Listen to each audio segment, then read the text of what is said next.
2011년 8월 21일 하나님께서 우리에게 주시는 말씀은 사도행전 1장 1절에서 11절입니다. 사도행전 1장 1절에서 11절 말씀을 봉독에 올리겠습니다. 데오빌러여, 내가 먼저 쓴 글에는 무릇 예수께서 행하시며 가르치시기를 시작하신부터 그가 택하신 사도들에게 성령으로 명하시고 성천하신 날까지의 일을 기록하였노라. 그가 고난받으신 후에 또한 그들에게 확실한 많은 증거로 친히 살아계심을 나타내사 40일 동안 그들에게 보이시며 하나님 나라의 일을 말씀하시니라. 사도와 함께 모이사 그들에게 분부하여 이르시되 예루살렘을 떠나지 말고 내게서 들은 바 아버지께서 약속하신 것을 기다리라. 요한은 물로 세례를 베풀었으나 너희는 몇 날이 못되어 성령으로 세례를 받으리라 하셨느니라. 그들이 모였을 때에 예수께 여쭈어 이르되 주께서 이스라엘 나라를 회복하심이 이때니까 하니 이르시되 때와 시기는 아버지께서 자기의 권한에 두셨으니 너희가 알 바 아니요 오직 성령이 너희에게 임하시면 너희가 권능을 받고 예루살렘과 온 유대와 사마리아와 땅끝까지 이르러 내 증인이 되리라 하시니라. 이 말씀을 마치시고 그들이 보는데 올려져 가시니 구름이 그를 가리어 보이지 않게 하더라. 올라가실 때에 제자들이 자세히 하늘을 쳐다보고 있는데 흰옷 입은 두 사람이 그들 곁에 서서 이르되 갈릴리 사람들아, 어찌하여 서서 하늘을 쳐다보느냐? 너희 가운데서 하늘로 올려지신 이 예수는 하늘로 가심을 본 그대로 오시리라 하였느니라. 아멘. 고대 그리스 전쟁에 참전했던 오디세우는 고향 떠난 지 무려 20여 년 만에 자기 왕국 이타케 섬으로 귀환하게 됩니다. 왕이 없는 20년 동안 여러 명의 정적들이 왕비 페네포페를 협박해서 왕권을 넘기라고 괴롭혔습니다. 그런 상황에서 오디세우스가 귀환했다는 것은 원수들의 패망과 죽음을 의미하는 것이고 정의가 승리하는 것을 상징합니다. 그래서 거지로 분장한 오디세우스는 실제로 모든 원수들을 물리치고 왕비를 배신하고 구원자들의 편에 서서 왕비를 괴롭혔던 10명의 하녀들을 모두 목졸라 죽입니다. 그리고 왕비 페넬포페와 다시 재회해서 왕국을 재건하게 됩니다. 죽음의 두려움에 사로잡혀서 패배감에 주눅이 들었던 제자들에게 예수님이 부활해서 다시 돌아왔다는 건 대단한 사건입니다. 그렇지 않겠습니까? 제자들에게 그 당시에는 적어도 부활의 신앙이 뭔가, 의미가 뭔가, 성경적 의미가 뭔가 관심 없습니다. 필요가 없어요. 중요한 건 지금 자기들 눈앞에 죽었던 예수가 시퍼렇게 살아 돌아왔다는 사실. 그 부활했던 죽음의 권위를 깨뜨린 예수님의 권위를 생각해 보니까 그들은 하나같이 이렇게 생각했습니다. 이제 곧 자기들 세상에 시작될 것 같은 환상에 사로잡히게 됐습니다. 드디어 이제 우리 시대가 오는구나. 만천하에 공개적으로 십자가에 달려 처형당해 죽었던 분이 되살아나서 돌아왔으니까 그 얼마나 대단한 권위를 앞으로 사람들에게 내세울 수 있겠습니까? 그래서 예루살렘의 그 여러 원수들과 빌라도와 헤롯을 비롯한 이스라엘의 적들을 물리치고 이제 조국 이스라엘은 독립을 쟁취할 것이며 예수님이 왕으로 통치하는 왕국이 이루어질 것을 생각하며 아주 기대에 부풀었습니다. 당연히 그렇겠죠. 여러분이 예수님 제자라면 그런 상황에서 어떤 기대를 품게 되겠습니까? 그래서 제자들이 예수님께 물었습니다. 주님, 이제 드디어 우리가 독립할 때가 됐죠. 예수님께서 부활까지 한 상황에 이제 드디어 당신의 나라를 세워야 되지 않겠습니까? 이제 때가 된 거 맞죠? 그렇게 물었습니다. 제자들은 자기들이 당한 서러움에 한을 풀고 또 자기들을 무시하던 바리새인들과 제사장들에게 복수하는 것을 당연하게 생각했습니다. 그래서 그들은 예수님의 부활로부터 권력과 힘을 찾게 된 것입니다. 이 부활이 가지는 하나님의 섭리와 계획은 관심도 없었고 주님의 의도를 알 턱이 없었습니다. 지난주 이어서 말씀을 드리면 하나님은 언제나 법칙이 아니라 사랑이십니다. 우리를 규칙과 법칙으로 다루면 여기 살아남을 사람 아무도 없습니다. 하나님은 사랑으로 우리를 다스리셨습니다. 그래서 부활하신 주님께서 부활하시기 전처럼 공개적으로 자신을 드러내지 않았던 이유를 지난주에 한 가지 말씀을 이미 드렸습니다. 한 40년 좀 넘었습니다만 1970년에 발표된 영화 러브 스토리를 혹시 아시는지요?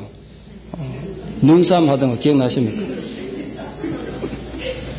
에릭 시갈의 소설을 원작으로 한 영화인데 그 이후에 등장하는 수많은 영화와 드라마에 감동을 주었던 고전적인 영화입니다.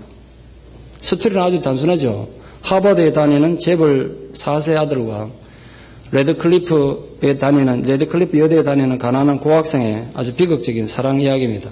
남자친구가 자기처럼 고학생인 줄 알고 사랑을 했는데 알고 보니까 대재벌을 상속할 재벌 가문의 아들이라는 걸 알고 여자가 자기가 속았다고 자기를 놀렸다고 굉장히 화를 냅니다. 그래서 굉장히 싸우다가 그들이 한 가지 중요한 사실을 서로 깨닫게 됩니다. 그들의 사랑에 어떤 불순한 의도도 없었다는 거예요. 그들이 처음 사랑할 때 상대방 심을 모르고 그저 상대가 존재한다는 그 자체로 그들의 의지로 사랑을 한 것입니다. 그걸 깨닫게 되죠. 처음부터 상대가 재벌의 그룹의 후계자라는 걸 알았으면 다른 목적을 가지고 접근할 수도 있었지 않겠습니까? 그래서 남자 쪽 집안의 반대에도 불구하고 두 사람이 결혼하고 가정을 이룹니다. 그런데 또 갈등을 겪다가 둘이 싸우게 되고 남편은 아내 찾으러 막 다니는데 아내가 추운 날에 병든 몸으로 집 앞에 와서 문 앞에 떨면서 돌아오는 남편이 내가 미안하다고 이래 말할 때 울면서 남겼던 유명한 대사가 있습니다. 제 사춘기 시절에 듣고 죽어도 안 잊을 말씀으로 남아있습니다. 그 대사가 너무 명대사라. 남편이 아내에게 자기가 미안하다 이러니까 아내가 울면서 이렇게 말했습니다. Love means never having to say you're sorry. 이 반응이 사랑은 미안하다고 말하지 않는 거야. 그렇게 말하더라고요. 예수님의 사랑이 바로 그와 같은 것입니다. 제자들은 왕국의 회복을 기대해서 이제 로마 제국으로부터 독립을 하고 당신의 왕국을 세울 것입니까? 그렇게 물었습니다. 제자들은 그 예수님의 부활로부터 어떤 영적인 의도를, 어떤 영적인 소망을, 어떤 영적인 사명을 깨달은 것이 아니라 권력을 바랐습니다.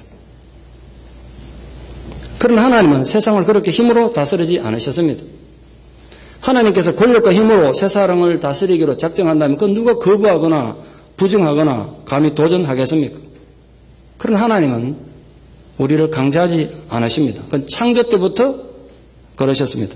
하나님은 인간을 강제로 조정하는 로봇으로 만들지 않고 인간의 감정과 자기 의지로 사랑할 대상을 선택하는 자유의지를 주셨습니다. 하나님을 사랑할 것인가, 세상을 사랑할 것인가, 그 선택 속에서 인간의 순수한 의도로 하나님 사랑하기를 원하셨습니다. 상대가 재벌 회장인 줄, 재벌의 상수자인 줄 모르고 순수한 그 자체를 사랑한 것처럼 우리들의 순수한 사랑이 하나님 사랑하기를 원하셨기 때문에 하나님은 부활이든 어떤 하나님의 능력으로 권세로 인간에게 조정하지 않으시고 그저 평범한 상태로 우리에게 다가와 주셨던 것입니다.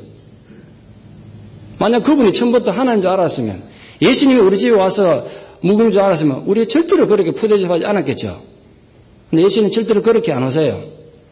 표 없이 온다고 지나가는 나가네처럼 노숙자처럼 이 교회에서 가장 연약한 자로 이 교회에서 가장 무시당하는 자로 그렇게 오실 거라고요. 그래서 우리의 순수함을 보겠다는 거예요. 내가 예수님인 줄 알았으면 절대로 그렇게 푸대접하지는 않았을 겁니다. 아마 그래 변명할 사람 앞으로 많을 겁니다. 그러나 예수님은 그러셨어요. 지나가는 소자에게 가장 연약한 자에게 냉수한 그릇이라도 제대로 대접한 것 그게 결국은 예수님 섬기는 거야. 근데 우리는 자꾸 어떤 다른 목적을 가지고 사람을 사랑하고 세상을 사랑하고 주님을 사랑하다 보니까 순수한 사랑을 잃어버렸습니다. 그래서 주님이 부활하신 뒤에 그 권위로 우리에게 다가오지 않고 순수한 사랑으로 우리를 다시 만나고 싶으셔서 모든 권위를 부정하셨습니다. 예수님 그래서 부활 후에도 마찬가지셨습니다. 부활하신 기적의 힘으로 인간들을 강압적으로 굴복시키시는 것은 하나님의 계획과 뜻이 결코 아니었습니다. 앞으로 제자들이 전도라는 바울의 표현처럼 진짜 미련하고 어리석은 방법을 통해서 인간들이 자신들의 자유의지를 가지고 상대가 재벌 회장이든 아니든 아무 상관없이 그 자체를 사랑하는 그 순수한 사랑으로 하나님이시기 때문에 사랑하는, 내게 복을 주면 사랑하고 내 삶이 고달프면 버리는 그런 이기적인 옹졸한 사랑이 아니라 그분이 하나님이시기 때문에 순수한 사랑을 하는 그런 사랑을 우리가 받아들이기를 원하셨습니다. 그러나 제자들은 오히려 이제 이스라엘의 독립이 가까웠다고 생각한 것입니다. 예수님이 죽음에서 되살아나는 대단한 능력을 보이셨는데 그전에도 예수님이 5,000명 먹이고 말이죠. 무리를 걸어가고 대단한 인기가 있었는데 이제는 얼마나 인기가 더 많겠어요. 죽었다가 살아났으니. 그러니까 세상을 뒤바꿀 수 있는 힘과 권위가 생겼다고 생각한 겁니다. 거기에 덧붙여서 이제 그분이 주님이 세상의 왕권을 차지하면 자기들이 그동안 그렇게 소망했던 장관 자리 하나쯤은 따놓은 당상이다. 아마 그렇게 생각했겠죠. 그렇게 그들이 기대에 부풀어서 예수님께 질문했던 그 결정적인 순간에 예수님께서 하늘로 그냥 올라가 버리신 거예요. 그래서 생긴 속담이 있습니다. 완전히 닥쳤던 게 지붕 쳐다보는 속담이 그래 생긴 줄 아십니까? 그 속담이 그래서 생겼다나 뭐 어쨌다나 그랬어요. 예수님 찾아오면 이제 가난산에 뭔가 대단한 권력을 휘두를 줄 알고 따라갔는데 올라가 버렸어요 그냥. 우리는 어쩌라고 제자들이. 아니 이게 뭐냐 말이에요. 이렇게 가버리시면 우리는 어떡하냐 말이에요. 부활하셨으면 우리가 좀 영원히 사시든지.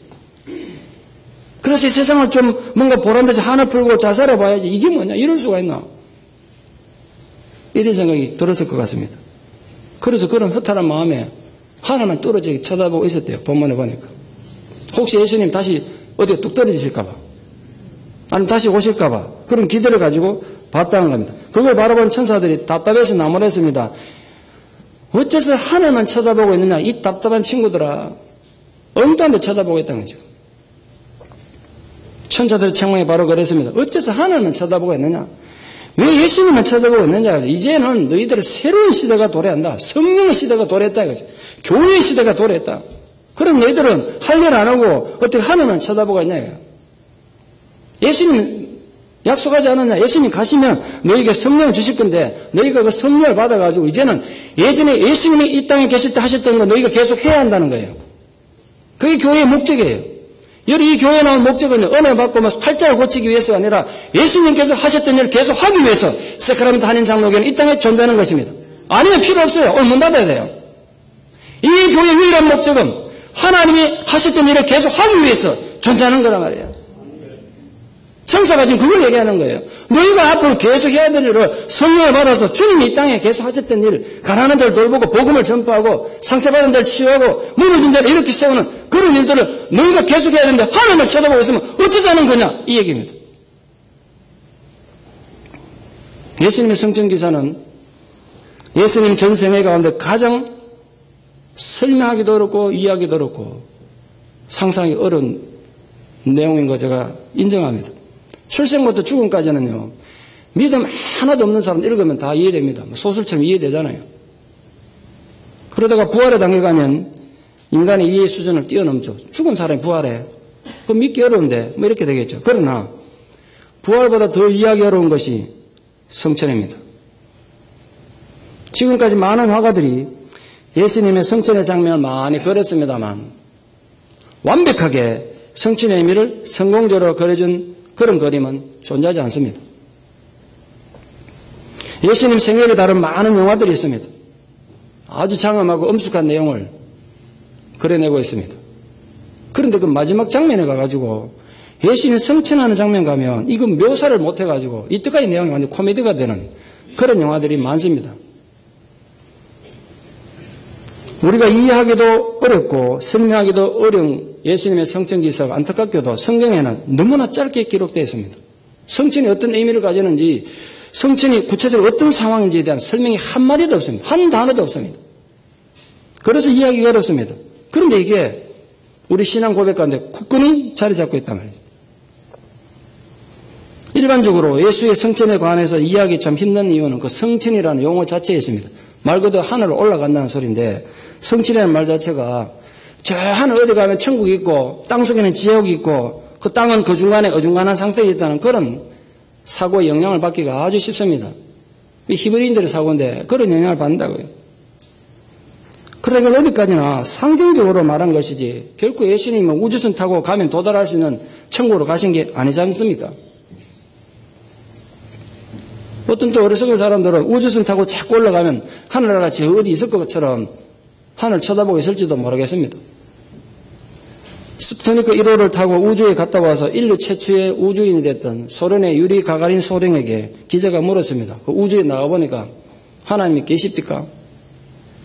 가가린이 비웃으며 대답했습니다. 우주에 가보니까 하나님은 확실히 없습니다.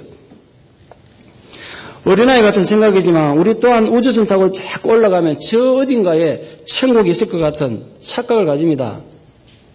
천문학적 지식에 의해서 말씀드리면요. 우주에는 하늘나라가 있어만 땅이 없습니다. 그런데 예수님께서 승천하셨다고 했습니다. 땅에 둥둥 떠서 하늘로 올라가시다가 구름 속에서 싹 사라지셨대요. 오늘 묘사가 그래야 되지 않습니까? 이 참 이해하기도 힘들고 도대체 그게 어떤 상황인지 상상하기도 힘이 듭니다. 뭐 예수님께서 개인용 우주복이라도 입고 올라갔다는 뜻인지 설교 준비하는데 문득 1984년 LA 올림픽이 생각났습니다. 그 LA 올림픽 개막식 혹시 기억하십니까? 전 분명히 아직도 기억합니다. 그 개막식 하이라이트가 뭐였냐면요. 어떤 한 사람이 개인용 우주복을 입고 그 높은 올림픽 스타디움 바깥에서 솟아가지고 하늘 위에서 스타디움 위에 내려앉는 것이 하이라이트였습니다. 그 밤중에 생각해 보세요. 한 사람이 우주복 혼자 입고 솟아가지고 올라오더라고요. 하늘 위에서 내려오는 걸 봤습니다. 실제로 미군이 군사용으로 개발한 개인용 로봇입니다. 개인용 우주복이죠. 아쉽게도 아직 연료의 문제가 한계를 겪은 것에서 8분밖에 사용 못한다 그랬다만 실제로 있는 겁니다. 그걸 입으면 혼자 하늘을 날 수 있죠. 예수님께서 그런 우주복을 입고 하늘로 올라간 거냐 말이죠. 독일의 신학자들은 성경 읽다가 이해할 수 없는 부분만 나오면 전부 신화라고 합니다. 이야기라는 거죠. 전설이라는 거예요. 언젠가 독일의 국영 라디오를 통해서 신학자들이 나와서 전 국민을 대상으로 주기적인 종교 강의를 한 적이 있습니다. 그때 전 국민을 향해서 이렇게 강의했습니다. 예수님의 부활은 실제로 일어난 사건이 아니라 제자들이 그렇게 믿었다는 거예요. 예수님 부활은 없었는데 제자들이 우리 예수님 부활했다는 걸 서로 인정하고 믿자. 그럼 너도 믿고 나도 믿자. 그 믿음이 귀한 거란 거예요. 부활이 일어났냐 아니냐 그건 상관없다는 거지. 그러니까 부활이 없었으니까 애시당초 성천은 의미가 없는 것이다. 이렇게 가르쳤습니다. 어떤 독일 목사는 선배 목사님이 유학 갔을 때 이렇게 얘기하더라는 거죠. 예수 그리스도가 메시아인 것도 자기는 안 믿고 천국도 안 믿는다. 천국의 존재도 안 믿어. 근데 직업은 목사예요. 그 선배 목사님이 이해가 안 돼가지고 니 그러면서 구원도 안 믿고 천국도 안 믿고 메시아도 안 믿으면서 왜 목사를 하냐. 이 양반 대답이 글짝이었습니다. 보수가 좋잖아. 이랬어요. 독일은 목사는 공무원이라 국가가 월급을 줍니다. 그런데 그 보수가 현직 장관급 대우를 한답니다. 대단하지 않습니까? 그러니까 얼마나 많은 지성인들이 신앙과 관계없이 내가 예수님의 신앙이 있느냐 관계없이 하나님 믿느냐 관계없이 살기 위해서 먹기 위해서 그 권위를 위해서 신학을 하고 목사가 된다는 거예요. 그걸 제가 책에서 읽어보고 참 고민을 많이 했어요. 그런데 모든 국민에게 성인이 되면 고지서가 배달됩니다. 당신이 앞으로 종교세를 낼 것인가 아니면 거부할 것인가. 개인이 거부할 수도 있대요. 근데 종교세를 안 내면 앞으로 절대로 교회 시설을 이제 이용을 못하는 겁니다. 애가 태어나도 교회가 세례도 못 받고 죽어도 장례식도 못 지내고 결혼식 물론 못하고. 근데 아직도 독일 국민이 낭만적으로 그래도 3번은 교회를 이용해야 된다. 태어날 때, 결혼할 때, 죽을 때. 그것 때문에 그거 세금 안 내면 교회 시설 이용 못하니까 울며 계좌 맺기식으로 연 수입의 8%를 종교세로 국가에 냅니다. 그 사인하면 죽을 때까지 꼬박꼬박 8%를 내야 됩니다. 그거 제가 책에서 읽어봤어요. 그래서 제가 얻은 결론이 있습니다. 신학이 죽으니까 신앙이 죽고요. 신앙이 죽으니 교회가 죽고 교회가 죽으니까 백성이 축섭되다. 그래서 신앙 고백이 중요한 거예요. 우린 왜 이 소중한 주일날 사도신경을 배우고 가르쳐야 되느냐? 이유가 거기 있습니다. 여러분 신앙 고백이 잘못되면 여러분 죽고 여러분 죽으면 교회가 죽는 거예요. 여러분, 한 사람 한 사람이 신앙 고백으로 똑바로 살아 계셔야 돼요. 성천은 물리학적으로 설명할 수 있는 것이 아님을 인정합니다. 문제는 물리학적으로, 과학적으로 설명이 안 되면 진리가 아니라고 생각하는 현대인들의 그 사고방식이 진짜 문제입니다. 성천이 반드시 물리적이어야 되는 거 아닙니다. 과학적으로 증명되어야 되는 거 아니에요. 물리적이 아니기 때문에 과학적으로 설명할 수 없기 때문에 오히려 더 기적이고 진리일지도 모르겠습니다. 그래서 한 가지 중요한 지침이 있습니다.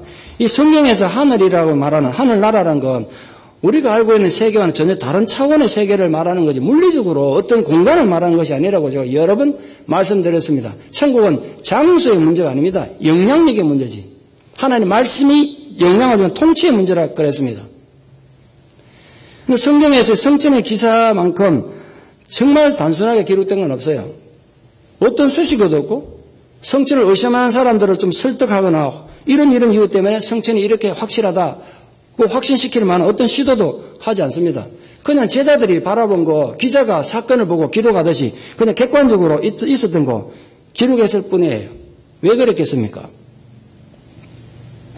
여러분, 예수님께서 부활하시던 현장에는 제자들이 있었습니까? 예수님이 부활하는 현장을 예수님께서 그 커튼을 뜯어내고 돌문을 열고 이렇게 나오는 거 목격하는 제자가 있냐고요? 한 명도 없습니다. 누구도 목격하지 못했어요. 나중에 부활한 결과인, 부활의 증거인, 부활하신 예수님만 만났을 뿐이에요. 그러나 성천은 달라요. 성천은 나중에 제자들이 성천의 결과에 대해서 전해 들은 거 아니에요. 성령께서 성천을 가르치신 게 아니라 성천에 관한 그 현장에서 모든 제자들이 직접 겪고 체험한 것입니다. 부정할 수가 없는 겁니다. 그래서 어찌 보면은 제자들이 정말 제자로서 숭배할 수 있었던 것은 예수님의 부활보다도 그 성천의 영향이 더 컸을 겁니다. 왜? 그건 누구나가 목격했기 때문에 부정할 수 있는 현실로 그들이 목격한 것입니다. 그래서 이전에 예수님이 체포당해서 십자가에 죽으실 때 제자들이 겪었던 당혹감이나 실패감이나 절망감이 이번에는 전혀 없습니다. 오히려 모든 제자들이 승천하신 주님을 떠나서 자기들 집으로 돌아갈 때 기쁨으로 돌아갔노라고 이 사도행전을 기록했던 동일한 인물인 누가가 기록한 누가복음 24장 52절에 그렇게 기록됐습니다. 성천은 제자들의 신앙의 기쁨의 원인이었습니다. 그래서 모두 기뻐서 기대 가운데 삶의 현장으로 돌아갔노라고 기록하고 있습니다. 특히 히브리서는 신약성의 히브리서는 성천하신 그리스도의 관점에서 쓰여진 놀라운 책입니다. 좀 어렵긴 하지만 혹시 앞으로 다시 히브리서를 읽게 되시거든 주의해서 읽어보십시오. 그 히브리서에는 예수님 부활에 대한 얘기는 언급이 없습니다. 오로지 성천하신 그리스도만 강조해서 그 성천하신 그리스도께서 지금도 우리의 대제사장이 되시는 것을 말씀하고 있습니다. 그 히브리서는 아주 노골적으로 성천하신 그리스도의 권위에 대해서 설명합니다. 한 가지 예만 들면 히브리서 4장 14절에 이렇게 말씀하고 있습니다. 우리에게 큰 대제사장이 계시니 성천하시니 그분이 곧 성천하신 분인데 곧 하나님의 아들 예수시라. 그러므로 우리가 믿는 도리를 굳게 잡을지어다. 지금 우리가 박해를 받고 고난을 당하고 쓰라린 고통을 겪어도 주님이 성천하신 거 보면 하늘나라가 분명히 있고 구원이 분명히 있고 우리 내세가 있으니까 흔들리지 말고 굳게 잡아라 이런 말이에요. 그래서 성천은 제자들에게 강한 신앙심의 원인이 됐고 어떤 역경에서도 하나님을 의지하는 힘의 근원이 된 것입니다. 자기도 눈으로 봤으니까. 성천을 떼어놓고 그러므로 그리스도 부활 자체만으로는 어쩌면 의미가 없을지 모릅니다. 그래서 베드로가 성령을 받고 은혜 받고 처음 설교를 자기들 적들에게 하는데 그때 설교가 예수님 부활할 시작해서 성천으로 마무리하고 있습니다. 그것이 초대교회 신앙의 중요한 고백이 되었고 오늘 우리에게까지 신앙 고백으로 이어져 온 것입니다. 성천은 예수 그리스도께서 인간의 장소를 떠나서 인간을 초월해서 하나님과 함께 하시는 생으로 들어가신 것을 은유적으로 설명한 것입니다. 다시 쉽게 말씀드리면 시간과 공간의 제약을 받으시던 예수님께서 이제는 시공간의 제약을 받지 않는 그걸 초월하시는 영혼으로 다시 돌아가셨다는 뜻입니다. 그런데 우리가 상투적으로 저지르기 쉬운 정말 중요한 실수가 하나 있는데 많은 성도님들이 마치 예수님께서 마리아에게 잉태하는 순간부터 존재했던 것으로 그렇게 오해를 하십니다. 착각하세요. 예수님은 2000년 전 베들레헴의 마구간에서 태어나시기 전에 이미 영원 전부터 존재하셨던 분인 거 기억하십니까? 그분이 성자 하나님이셨던 거 아신단 말이에요. 그래서 성부 하나님과 그분이 천지를 창조하셨던 거 아십니까? 근데 우리는 흔히 이걸 망각해요. 여러분, 영혼의 개념을 아십니까? 영혼의 개념. 지금 시간은 완전 늘어나는 게 영혼이 아니고 시간의 개념이 아예 없는, 시간 존재 자체가 없는 것이 영혼입니다. 그게 하나님의 영혼이에요. 그래서 하나님 영혼에서 보면 시간이라는 게 없기 때문에 2000년 전 예수님이 십자가 달린 그때나 지금이나 영혼의 관점에서 보면 항상 지금 현재예요. 그게 영혼이에요. 또한 공간적인 한계도 뛰어넘어서 의지한다는 것이 영혼입니다. 우리는 공간의 제약을 받기 때문에 동시에 이 세카라멘트에 있으면서 한국에 있을 수 없습니다. 그러나 영혼의 관점에서 보면 한국에 있든 북한에 있든 미국에 있든 어떤 곳에 모든 곳에 존재할 수 있는 곳, 그것이 영혼입니다. 예수님은 원래 그런 영원한 존재이셨습니다. 그런데 참 황송하게도 인간들이 도대체 하나님의 사랑을 듣지도 않고 이해하지도 못하니까 영원하신 존재가 인간의 시간과 인간의 공간 속으로 인간의 몸을 입고 스스로 제한해서 낮추어 오신 사건이 성육신 사건입니다. 그러므로 예수님께서 이제까지 한 번도 가본 적 없는 하늘나라에 부활하시고 처음 간 게 아니라는 것 잊지 마십시오. 예수님이 원래 계시던 곳으로 가신 것입니다. 시간에서 영혼으로 가신 것입니다. 그 성천이란 저 멀리 우주선 타고 가서 만나야 되는 천국으로 옮겨갔다는 뜻이 아니라 시간과 공간의 제약을 받으시던 분이 원래 영원한 존재로 돌아갔다는 뜻. 이게 영혼의 가장 중요한 의미입니다. 그래서 그분은 모든 시간들 속에 존재하실 수가 있고 모든 공간들 속에 존재하실 수가 있는 것입니다. 서기 1세기에 존재하셨던 그분이 지금 우리 시대에도 존재할 수가 있고 동시에 온 우주에 충만하실 수가 있는 것입니다. 그래서 예수님께서는 성천하심으로 모든 곳에 있는 모든 시대의 모든 사람들과 사랑과 능력으로 함께 하실 수가 있는 것입니다. 그게 성천의 가장 큰 의미입니다. 이해하셨습니까? 많은 분들이 고개를 안 끄덕이는 거 보니까 집에서 CD를 꼭 들으셔야겠습니다. 기독교인이라면 성천의 의미를 아셔야 됩니다. 누가 물으면 대답할 수 있어야죠. 그래서 예수 그리스도의 성천은 모든 믿는 자들의 성천에 대한 원형입니다. 모델이라고 해요. 성천이 우리들에게 저 세상의 삶이 있고 하나님의 영광에 언젠가 우리도 참여한다는 보증이란 말이에요. 우리 영혼이 이렇게 살 건 아닌 거란 거예요. 아울러서 성천은 불멸에 대한 보증입니다. 성천은 인간의 최후의 운명을 너무나 적나라하게 보여준 것입니다. 그래서 만일 우리가 예수 그리스도와 함께하는 자이고 주님을 따르는 주의 제자들이라면 그도 역시 그렇게 나중에 영광스러운 존재가 될 것이라는 명백한 약속이며 증거가 바로 주님의 성천입니다. 예수 그리스도의 지상의 사역과 삶을 과연 어떻게 마무리할 것인가. 이렇게 동정녀로 태어나가지고 부활까지 했는데 어떻게 이 삶을 마무리할 것인가. 그게 문학적으로 아주 큰 과제입니다. 그리고 주제입니다. 부활하신 주님은 다시 죽는 존재가 아닙니다. 아시다시피. 그러나 인간의 삶 속에 함께 머무시는 이 특별 계시의 시간은 명백히 끝이 나야 합니다. 그래야 주님의 영원한 임재가 모든 곳에 임재할 수 있는 것이 시작이 될 수 있기 때문에 그렇습니다. 만약 그게 안 되면요, 우리 예수님 만나려면 매주 비행기 타고 예루살렘을 가셔야 돼요. 그리고 주님이 성천하셨기 때문에 오늘 지금 이 예배 가운데 주님께서 영으로 함께 하시는 것을 믿습니까? 그걸 믿는다. 그런데 성천 안 하셨으면 맨날 그 비싼 비행기, 요즘같이 기름값 비싼데 맨날 예루살렘 가야 돼요. 그런데 예수님이 성천하신 것입니다. 그것이 예수 그리스도의 지상의 사역을 마무리하는 방식이었습니다. 생각해보면 그 외에는 방법이 없는 것 같아요. 예수님이 성천하시면서 구름에 쌓여서 모습이 보이지 않게 됐다고 오늘 본문에 설명하고 있습니다. 여기서 구름을 세키나라고 합니다. 세키나.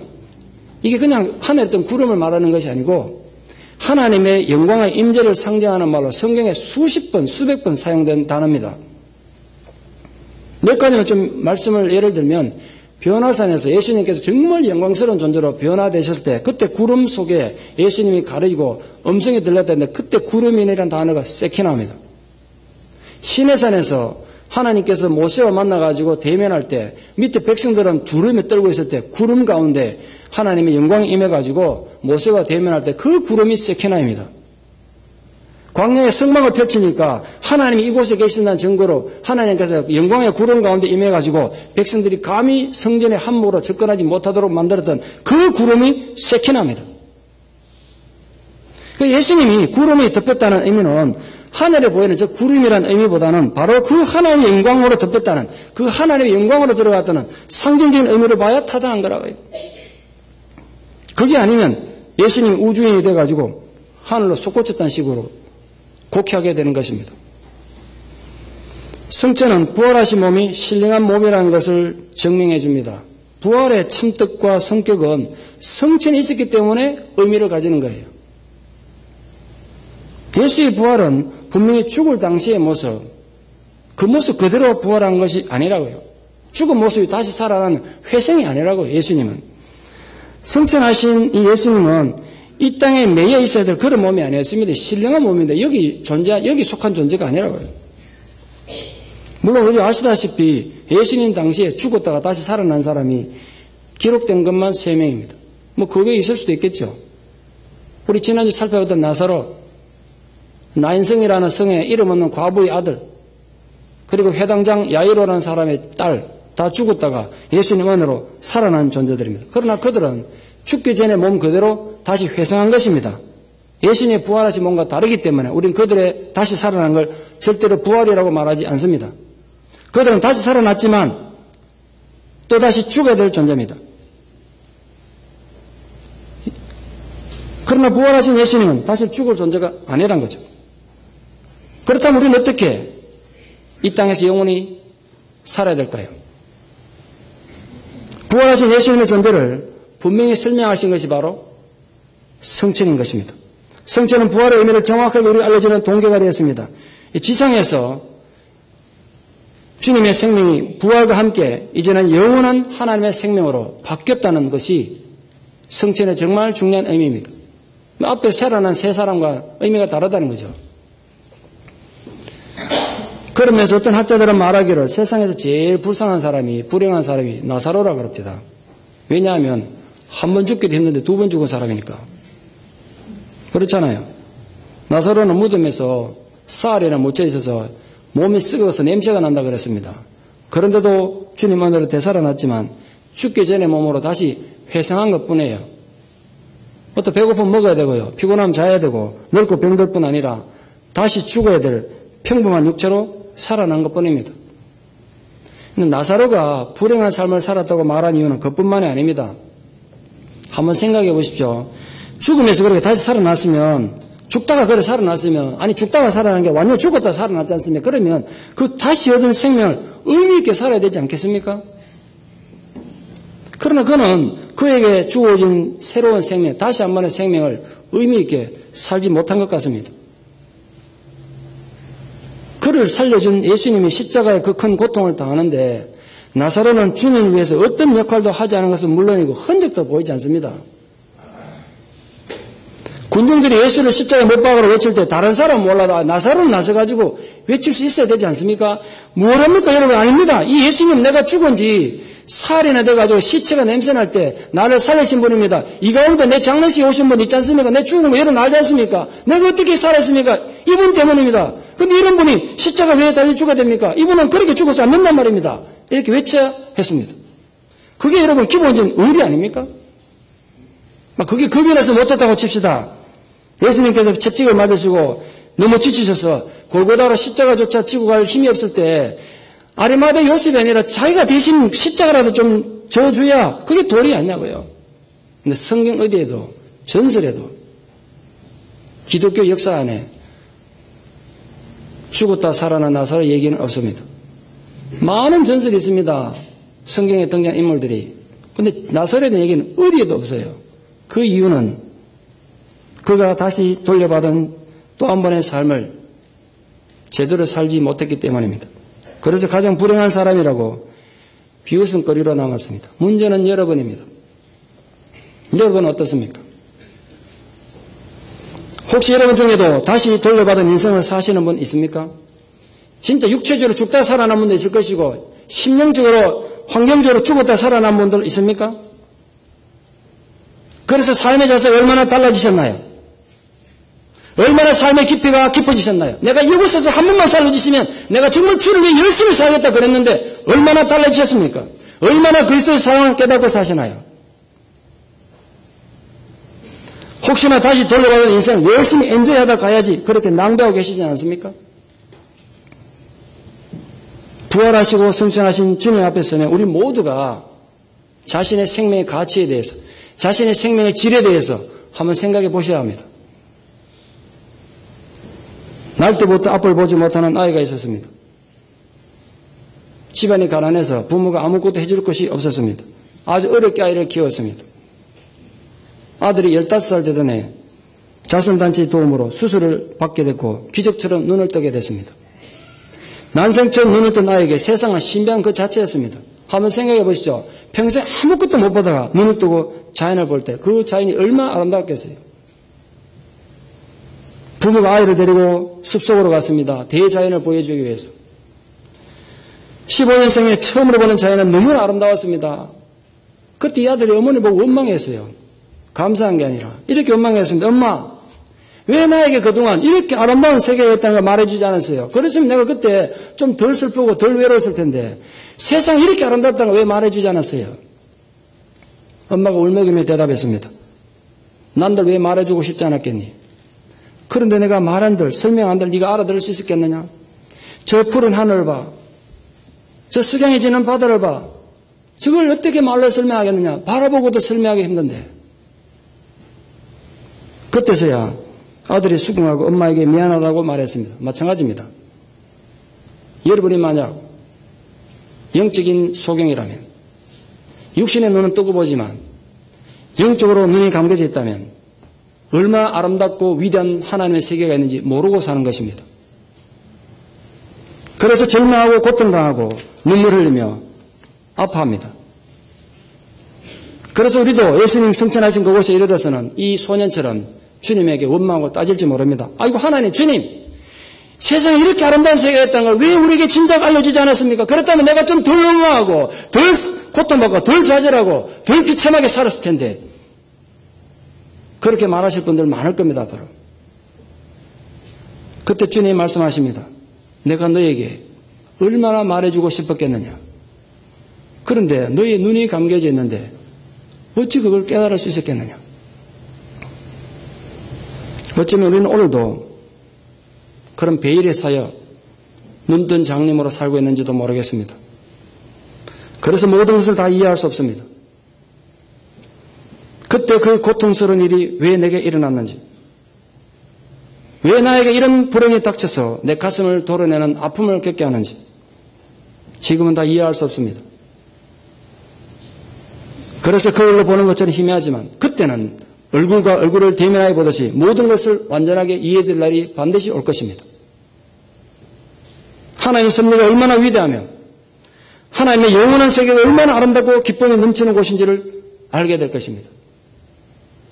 지금은 이해할 수 없는 고난과 절망 속에서 정말 하나님이 선하시다면 왜 내가 이런 억울한 일을 겪어야 하는지 이해하지 못해서 아파하는 분들, 저도 해답이 없습니다.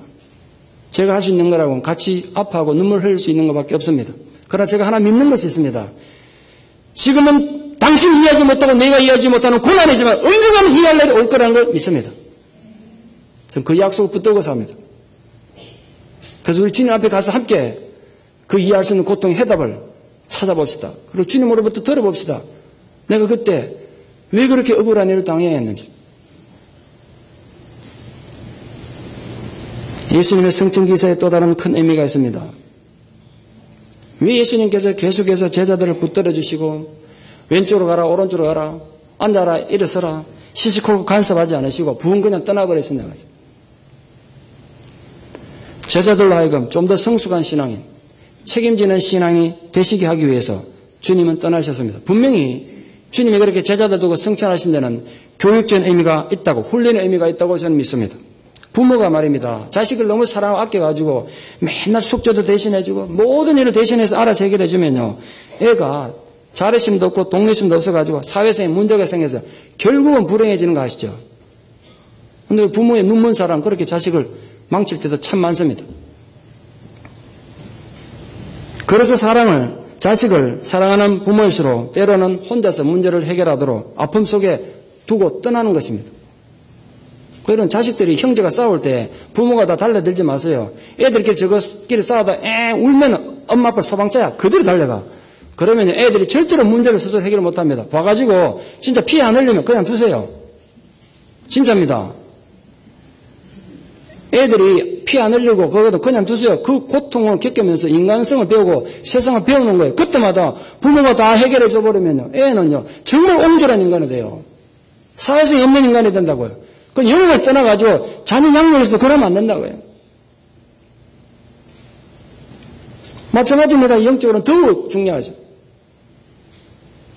예수님께서 제자들하고 같이 있으면서 배고프면 맨날 먹여주고 오병이어로 먹여주고 병나면 그냥 낫게 하죠. 나아라 이러면 낫잖아요. 누가 달려들면 해결해 주고 물리쳐 주고 바다에 풍랑이면 걱정 안 해요. 주님이 잠잠하라 그러면 잠잠해지는데 뭐. 그렇게 해서 제자들이 믿음이 자랄 것 같습니까? 매일 기적을 보면 믿음이 자랄 것 같습니까? 절대로 안 자랍니다. 그래서 이제 제자들 보는 데서 예수님께서 떠나가신 거예요. 떠나시기 전에 주님이 그러셨어요. 내가 떠나는 것이 너에게 유익이라고. 우리 이해 안 되죠. 어떻게 떠나는 게 유익이냐고. 늘 우리와 같이 있어야지. 근데 예수님 분명히 그러셨어요. 내가 떠나는 게 너에게 유익이다. 내가 떠나야 성령이 너희와 항상 함께 있을 것이라고. 어떤 의미에서 제자들의 훈련을 위해서 예수님의 성체는 꼭 필요했는지도 모르겠습니다. 오늘 우리 교회도 마찬가지입니다. 우리가 한편으로는 하나님을 전적으로 의지하는 하나님 공동체지만 한편으로는 이 세상에서 하나님을 대신해서 일을 해야 하는 책임 있는 공동체라고요. 여러분 성도들도 마찬가지예요. 밤낮 앉아서 매일 기도해가지고 하나님 응답을 받고 은혜를 받으려고 그러면서 자신의 인격이 신앙인답게 변하는 데는 관심을 쓰지 않는 건 참 문제가 심각한 겁니다. 그래서는 결코 믿음이 자라지 않습니다. 하나님을 의지하지만 자기 할 일은 안 하고 하나님이 알아서 다 해주시겠지. 그건 믿음이 아닙니다. 아주 위험한 겁니다. 모든 잘못은 자기가 다 저질러 놓고 믿습니다. 그게 아니라고 믿음이. 자기 할 일은 자기가 하셔야 돼요. 하나님 다 알아서 책임져 주시겠지. 무책임한 겁니다. 성숙한 신앙인이란 자기 삶에 책임을 지는 사람을 말합니다. 만약 예수님이 성천하지 않으셨다면 어떻게 됐겠습니까? 지금 어디 계시고 뭘 하고 계실까요? 지금 오늘 이 주일날 어느 한 지방에서 예배드리고 계시겠죠. 때로는 예루살렘에 때로는 로마에 계실 수도 있겠습니다만 동시에 모든 곳에 계시지는 못했을 것입니다. 그러나 마태복음에서 예수님의 성천하시면서 이렇게 말씀하셨습니다. 볼지어다 내가 세상 끝날까지 너희와 항상 함께 있으리라. 그렇게 약속하셨습니다. 그 예수님께서 성천하심으로 그 약속은 분명히 살아있는 약속이 되신 것입니다. 어떤 분이 실제로 제게 그렇게 물으셨습니다. 목사님, 전 세계 기독교만 해도 수십억이라는데 그 많은 사람이 기도하면 하나님 한 분이 어떻게 다 그 기도를 들으시냐고. 거기에 대한 대답이 여기 있습니다. 그분이 시간과 공간의 제약을 받으시지 않는 곳으로 성천하셨기 때문에 그분은 약속대로 어느 시대 어느 장소에서 그 누구와도 항상 영원히 함께 하실 수가 있는 것입니다. 이 박 목사와 함께하는 목사 하나님께서 나와만 아니라 여러분과도 영원히 함께하는 것입니다. 동시에 말입니다. 동시에. 그러니 그 성천이 얼마나 우리에게 축복이 되고 위로가 됩니까? 나중에 죽어서 그냥 천국 가는 그 의미만 생각하지 말고 우리가 이 순간 이 자리에서 우리가 누릴 수 있는 하나님의 위로와 격려와 보호를 그 주님이 성천하신 것 때문에 누릴 수가 있는 것입니다. 그래서 어떤 학자들은 예수님의 탄생을 기점으로 지금 세계가 기원전 기원으로 나눠져 있습니다만 사실은 예수님의 성천을 기점으로 나눠야 된다. 저는 그 의견에 개인적으로 동의합니다. 지금 역사를 뭐 바꿀 수는 없지만 왜냐하면 예수님의 탄생이 인류 역사에 영향 준 건 사실 없잖아요. 어떤 영향을 줬습니까? 갓난아기나 죽었지 아무 영향을 못 줬어요. 그럼 예수님이 부활하시고 성천하심으로써 정말 주의 주가 되시고 왕의 왕이 되시고 인류 온 우주 역사에 주님이 되셨기 때문에 그때를 기점으로 삼아야 된다. 일리가 있는 얘기라고 생각합니다. 성천의 의미를 아직 제대로 깨닫지 못하고 서 있는 제자들에게 천사가 나타나서 나무였습니다. 왜 서서 하늘만 쳐다보고 있냐? 오늘 제 말씀의 결론은 이것입니다. 여러분 신앙의 핵심은 기적을 구경하는 것이 아닙니다. 서서 부디 하늘만 구경하지 마십시오. 우리가 세상 속에 들어가서 세상 속에서 그리스도의 정인이 되고 그 세상을 변화시키는데 우리 신앙의 목적이 있습니다. 예수님의 성천 사건은 절대로 그냥 하나의 기적적인 행위가 아닙니다. 그러니까 부디 기적만 쳐다보지 마십시오. 그래서 여러분 이제 자그만하게도 받은 은혜가 있다면, 이 예배 가운데 임한 은혜가 있다면 그 은혜를 가지고 여러분의 삶의 현장으로 돌아가기를 바랍니다. 아직도 해결되지 않은, 아직도 이해되지 않은 아픔이 있는 그 삶 속으로 주님의 약속을 가지고 돌아가기를 바랍니다. 아직도 고통스럽고 참 힘들고 어렵지만 절대로 포기하지 말고 좌절하지 말고 여러분 삶의 현장으로 돌아가십시오.